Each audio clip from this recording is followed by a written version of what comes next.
Hello বন্ধুরা, Suparna unplug চ্যানেলে তোমাদের সবাইকে স্বাগত। আমরা সাধারণত পনির দিয়ে অনেক রকম রেসিপি বানিয়ে থাকি। আজকে যে রেসিপিটা তোমাদেরকে দেখাবো এটা খুবই সিম্পল, খুব চট করে তৈরি করে নিতে পারি। তোমরা যদি খুব কম সময়ে পনিরের কোনো রেসিপি করতে চাও তাহলে এটা একবার অবশ্যই ট্রাই করো।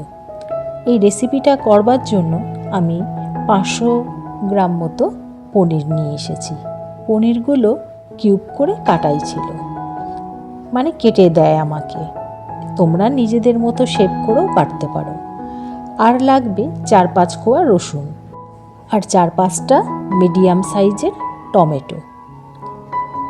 এরপর আমরা এই টমেটোটা থেকে মিক্সিং জারে টমেটো পিউরি বানিয়ে নেব।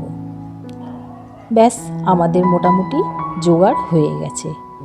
এবার গ্যাসে আমরা প্যান বসিয়ে দেব, তাতে 2-3 টেবিল চামচ সাদা তেল দিয়ে দেব। এরপর এই কিউব করে কাটা পনিরগুলোকে সাদা তেলের মধ্যে একটু হালকা ভেজে নেব। যখন একটু হালকা বাদামি হয়ে যাবে সেই সময় পনিরটাকে আমরা তুলে নেব। এবার ওই তেলের মধ্যে আর একটু সাদা তেল দিয়ে দেব 1 টিস্পুন মেথি। মেথিটাকে একটু নাড়লেই দেখবে খুব সুন্দর একটা গন্ধ বেরোচ্ছে। তখন এই রসুনটাকে একটু কুচি করে বা থেতো করে ওইটাকে ফোড়নে আমরা দেব। এইবার ওইটা রসুনটাকে একটু নাড়তে নাড়তে যখন বাদামি হয়ে যাবে, ব্যাস টমেটো পিউরি ওর মধ্যে দিয়ে দেব। এবার অনেকক্ষণ নাড়তে হবে, কারণ একদমই কাঁচা। এই নাড়তে নাড়তেই টমেটো পিউরিটা কাঁচা ভাবটা চলে যাবে আর ঘন হয়ে আসবে। সেই সময় আমরা 1 টিস্পুন মতো লবণ দিয়ে দেবো। আর লাগবে 1/2 টিস্পুন লঙ্কার গুঁড়ো। আর কোনো মশলা সেরকম লাগে না।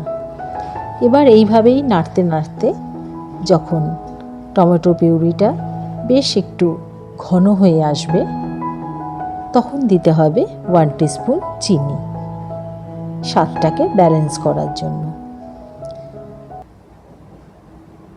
এইভাবে নাড়তে নাড়তে যখন দেখবে আমাদের বেশ টমেটো পিউরিটা ঘন হয়ে এসছে তখন পনিরটা আমরা ওর মধ্যে দিয়ে দেব। এবার খানিকক্ষণ নাড়াচাড়া করে গ্যাসের ফ্লেম বন্ধ করে দেব। এইভাবেই মিনিট 5 স্ট্যান্ডিং টাইমে রেখে পরিবেশনের জন্য আমরা একটি পাত্রে ঢেলে নেব। এই রেসিপিটার সাথে রুটি, পরোটা, ফ্রায়েড রাইস সব কিছুই খুবই ভালো লাগে। আশা করি তোমাদের এই রেসিপিটা ভালো লাগবে। তোমরা অবশ্যই বানাবে এবং কেমন লাগলো আমাকে লাইক কমেন্ট করে জানিও। এবং আমার নিত্য নতুন রেসিপিগুলো দেখবার জন্য আমার চ্যানেলটাকে সাবস্ক্রাইব করার অনুরোধ রইল।